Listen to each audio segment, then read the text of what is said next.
Mheshimiwa mgeni rasmi, baada ya kupokea chama kutoka UWT, tungepata neno kutoka kwa mwenyekiti wa halmashauri.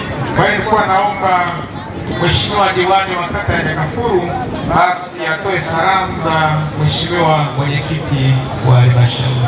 Majina yangu naitwa Vincent Atuba, ndiye Mheshimiwa diwani wa kata ya Nyakafulu.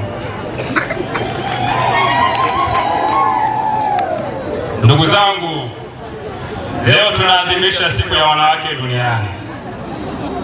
Ni siku ya kutambua mchango mkubwa wa wanawake katika maendeleo yetu, lakini pia wanawake ni nguvu muhimu sana katika uchumi, malezi na familia yote kwa ujumla, pamoja na jamii yote.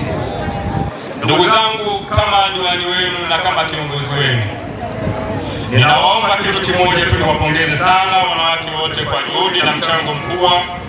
Nawaomba sana muendelee kuwa na ushirikiano huu mkubwa.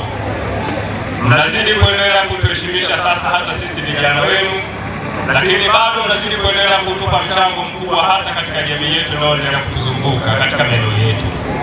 Naombeni sana tuzidi kuendelea kushikamana, tuzidi kuendelea kushirikiana, tuzidi kuendelea kuombeana na kutimiza haja ya mioyo yetu kama jinsi tutakavyozidi kuendelea kuelekezwa na hata na mgeni wetu rasmi ambaye yuko mbele ya uso wetu.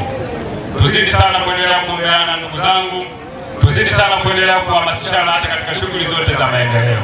Baada ya kusema haya, ndugu zangu, ni Mungu ibariki Mbogwe, Mungu ibariki Tanzania, Mungu abariki viongozi wote wa chama na serikali. Asanteni sana kwa kunisikia.